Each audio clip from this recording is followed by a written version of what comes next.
ராசியினருக்கு இந்த 2026ஆம் ஆண்டு ஆளுமை திறன் கூடுதுங்க. அதே மாதிரி பலமான கூட்டாளி உருவாகுவாங்க. உங்களுக்கு கூட்டாளிகளோட பலம் அதிகமாக ஏற்படும்.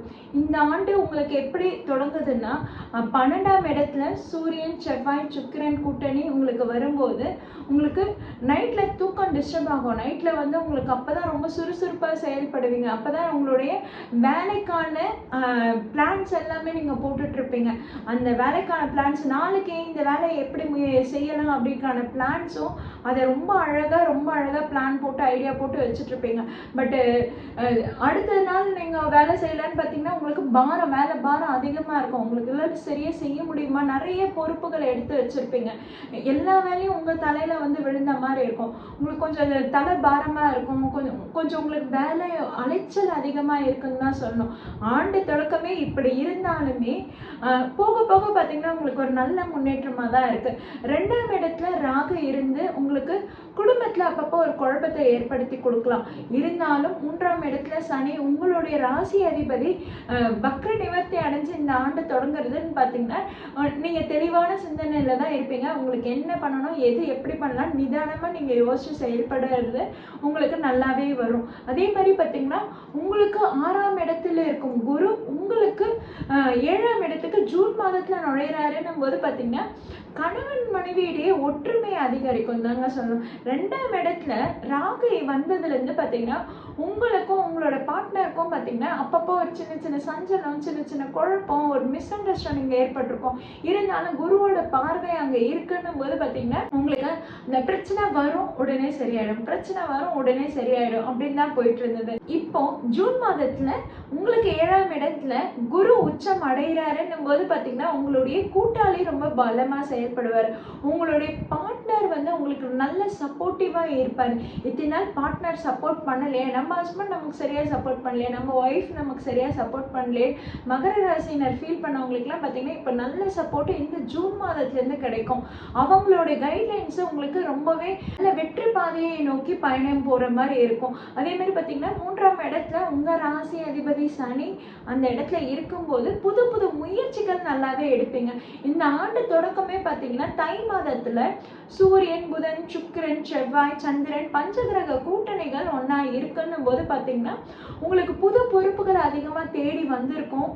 நிறைய வேலையை இழுத்து போட்டு செய்கிற மாதிரி அத்தனையும் நீங்கள் தான் பார்த்துக்கணுன்ற மாதிரி புது பொறுப்புகள் அதிகமாக வந்திருக்கும். இதுலலாம் நீங்கள் புது முயற்சிகள் நல்லாவே எடுத்திருப்பீங்க. இதெல்லாம் பார்த்தீங்கன்னா உங்களுக்கு ஜூன் மாதத்தில் ஒரு லாபகரமாக இருக்குங்க. அதாவது என்னென்னா நீங்கள் எடுக்கிற எல்லா முயற்சிக்கும் நல்ல லாபங்கள் நீங்கள் பார்ப்பீங்க. ரொம்பவே லாபகரமாக இருக்கும். இதில் யோகாதிபதி புதனும் சுக்கிரனும் பார்த்தீங்கன்னா உங்களுக்கு ரொம்பவே நல்ல அமைப்பில் தான் இந்த ஆண்டு முழுக்கவே இருக்குன்னு தான் சொல்லணும். ஏன்னா புதன் பிப்ரவரி மார்ச்ல கும்பத்துக்குள்ள போறாரு, அங்க வக்ரம் அடைஞ்சு திரும்பவும் மகரத்துக்குள்ள வராரு, திரும்பவும் பார்த்தீங்கன்னா கும்பத்துக்குள்ள போறாரு. அதே நேரத்தில் சுக்கிரன் மீன ராசியில சனி இருக்கும் நட்சத்திரமான உத்திரட்டாதி நட்சத்திரத்திலே பயணம் செய்யும் போது பார்த்தீங்கன்னா உங்களுக்கு திடீர் அதிர்ஷ்டம், திடீர் யோகம் உண்டாகுங்க.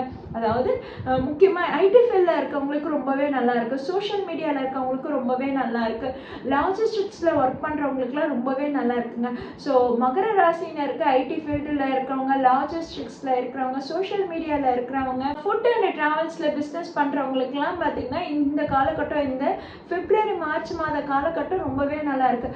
ஜனவரி மாதம் உங்களுக்கு ரொம்பவே அலைச்சலாகவும் டென்ஷனாகவும் வேலை பளு அதிகமாகவே இருந்தாலும் பார்த்தீங்கன்னா பிப்ரவரி மார்ச்ல உங்களுக்கு அதுக்கான ரிசல்ட் கிடைச்சிடும். இன்னும் ஜூன் மாதம் பார்த்தீங்கன்னா உங்களுக்கு நிறைய சப்போர்ட்டர்ஸ் கிடைப்பாங்க. அது வரைக்கும் பார்த்தீங்கன்னா நீங்கள் தனியாக வேலை செஞ்சுட்டு இருக்க மாதிரி இருக்கும். ஜூன் மாதத்துக்கு அப்புறம் பார்த்தீங்கன்னா உங்களுக்கு நல்ல கைட்லைன்ஸ், நல்ல சப்போர்ட் எல்லாமே கிடைக்கும். உங்களுக்கும் என்ன செய்யலாம், என்ன பண்ணலாம், எது செஞ்சால் நமக்கு கரெக்டாக ரிசல்ட் எடுக்க முடியுன்ற அந்த தெளிவான சிந்தனையும் இருக்கும். உங்களுக்கும் நல்ல சப்போர்ட் பண்ணக்கூடிய ஆளுகளும் உங்கள் கூட சேருவாங்க. ஆக இந்த 2026ஆம் ஆண்டு உங்களுக்கும் நல்ல கைட்லைன்ஸ் கிடைக்குது, உங்கள் பார்ட்னரும் உங்களுக்கு சப்போர்ட் பண்ணுறாங்க. ரொம்பவே நல்லா இருக்கு. நீங்கள் இந்த காலகட்டத்தில் எந்த மாதிரியான பரிகாரம் பண்ணலாம், அது எந்த மாதிரியான பலன்கள் கொடுக்குதுன்னு பார்க்கலாமா? மகர ராசியினருக்கு சிவன் வழிபாடு பண்றது ரொம்பவே நல்லதுங்க. பிரதோஷ நேரத்துல சிவனுக்கு அபிஷேக ஆராதனை பண்ணுவாங்க பார்த்தீங்களா, அப்போ நீங்க இளநீர் வாங்கி கொடுத்து அவரை குளிர்விக்கும் போது பார்த்தீங்கன்னா உங்களுடைய அந்த வேலை பலு, அந்த டென்ஷன், அதனால ஏற்படக்கூடிய தலை பாரம், தலைவலி எல்லாமே சரியாகுங்க. அதனால நீங்க பிரதோஷ நேரத்துல சிவ வழிபாடு பண்ணுங்க. கண்டிப்பா இளநீரை நீங்க வாங்கி கொடுத்து சிவனுக்கு அபிஷேகம் பண்ணும்போது உங்களுடைய அந்த வேலையில இருக்க டென்ஷன் குறையும். அடுத்ததா பாத்தீங்கன்னா ஆஞ்சநேயர் வழிபாடு பண்றது ரொம்பவே நல்லது. ஏன்னா உங்களுடைய வேலை தொழில கண்டிப்பா ஒரு நல்ல மாற்றம் முன்னேற்றம் கிடைக்க போவதில்லை. அதனால நீங்க வந்து ஆஞ்சநேயர் வழிபாடு பண்ணும்போது பாத்தீங்கன்னா இன்னும் நல்ல முன்னேற்றத்தை ஏற்படுத்தி கொடுப்பாரு. அதே மாதிரி மகர ராசியினர் வந்து கண்டிப்பா குலதெய்வ வழிபாடும் பண்ணணுங்க. ஏன்னா 7ஆம் இடத்துல குரு இருக்கிறாருன்னு போது பாத்தீங்கன்னா ஒண்ணு குரு சித்தர் வழிபாடு பண்ணும். குலதெய்வம் இல்லாதவங்க வேணும்னா குரு சித்தர் வழிபாடு பண்ணலாம். ஆனா குலதெய்வம் இருக்குன்னும் போது நீங்க குலதெய்வ வழிபாடு தாங்க பண்ணணும். குலதெய்வத்துக்கு ஒரு முறையாவது போயிட்டு வாங்க. நீங்க புதுசா தொடங்குற வேலை தொழில் எல்லாமே வந்து சக்சஸ்ஃபுல்லா இருக்கும். அதுல எந்த ஒரு சேஞ்சஸும் ஏற்படாது. அதுல எந்த இடத்துலயும் ஒரு தடுமாற்றமும் இருக்காது.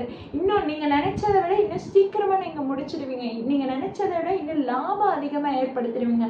ஏன்னா உங்க ராசியிலே தான் குருவோட பார்வை விழுது. அதே மாதிரி உங்களோடக்கு 3ஆம் இடமான மீன ராசியில குரு பார்வை விழுது. அதே மாதிரி உங்களுக்கு 11ஆம் இடமான விருச்சிக ராசியிலும் லாபஸ்தானத்திலும் குரு பார்வை விழுதுன்னும் போது நீங்க எடுக்கிற முயற்சிகள் எல்லாமே சூப்பரா இருக்கு. இதுல குறிப்பிட்டு சொன்னா மகர ராசியினருக்கு வந்து சகோதரிகள் உதவின்றது ரொம்பவே நல்லா இருக்குங்க.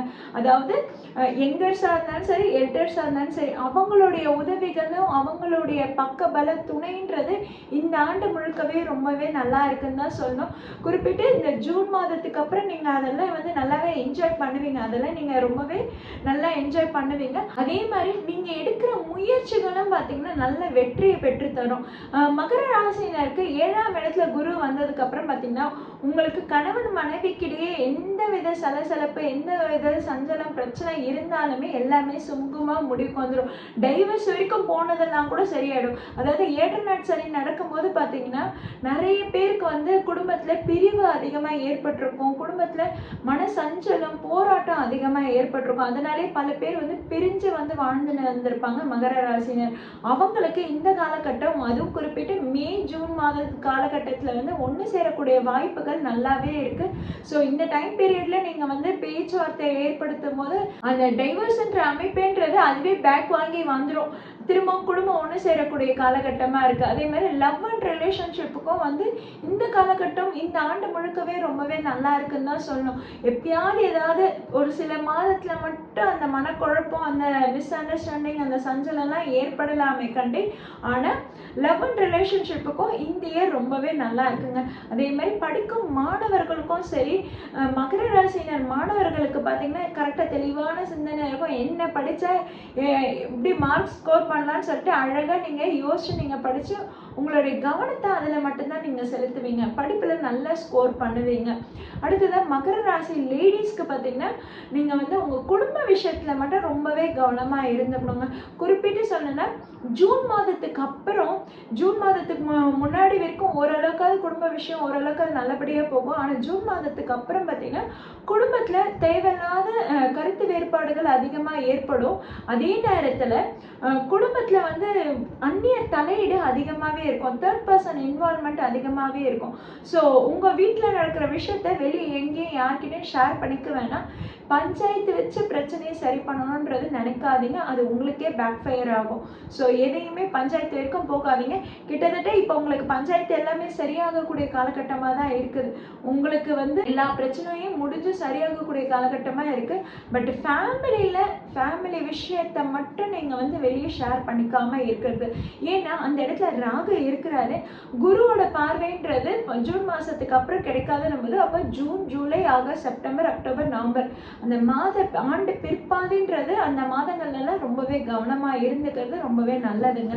அதே மாதிரி உங்களுக்கு 8ஆம் இடத்துல கேது இருக்கிறதும் பார்த்தீங்கன்னா உங்களுக்கு அப்பப்போ ஏதாவது ஒரு ஹெல்த் இஷ்யூஸ் வந்துட்டே இருக்கும். ஒரு பயத்தை கொடுக்கக்கூடிய ஹெல்த் இஷ்யூஸ் மாதிரி இருக்கும். ஐயோ என்னடா இது ரொம்ப நாளாக வயிறு வலிக்கிற மாதிரியே இருக்கே என்ன இதுன்னு ஒரு பயத்தை ஏற்படுத்தி கொடுக்கும். ஏன் திடீர்னு நமக்கு வெயிட் லாஸ் ஆகுது, ஏன் திடீர்னு வெயிட் அதிகமாகுதுன்னு நீங்களே ஓவர் திங்க் பண்ண ஆரம்பிச்சிடுவீங்க. இதெல்லாம் ஜூன் மாதத்து வரைக்கும் ரொம்பவே அதிகமாக இருக்குன்னும் போது நீங்கள் கொஞ்சம் உங்கள் ஹெல்த்தில் கேர் எடுத்துக்கோங்க. மோஸ்ட்லி மகர ராசியினர் வந்து அவங்க வந்து மெடிடேஷன் பண்ணும்போதோ இல்லை யோகா எக்ஸசைஸ் அந்த மாதிரி நீங்கள் வந்து இன்வால்வ் பண்ணிக்கும் போது பார்த்தீங்கன்னா உங்களுக்கு இந்த ஹெல்த்தோட பிரச்சனைங்கன்றது குறைய ஆரம்பிக்குது. ஏன்னா மகர ராசியினர் வந்து எவ்வளோதான் உழைக்கிறதுக்கு ரெடியாக இருந்தாலுமே சரி, பல சமயம் அவங்க மந்தமாகவே செயல்படக்கூடியவங்களா இருப்பாங்க. திடீர்னு இன்ட்ரெஸ்டாக இழுத்துப்பட்டு வேலை செய்வாங்க. எவ்வளோ நேரம் ஒன்றாலும் ஒன்ஸ் வேலை செய்ய ஆரம்பிச்சிட்டாங்கன்னா எவ்வளோ நேரம் ஒன்றாலும் செஞ்சுட்டே இருப்பாங்க. ஆனால் அந்த மந்த நிலைன்னு வந்துருச்சுன்னா அப்போ எந்த வேலையாக இருந்தாலும் எல்லாத்தையும் அப்படியே விட்டுட்டு எந்த வேலையும் செய்யாமல் சும்மா உட்காரவங்களும் இருப்பாங்க.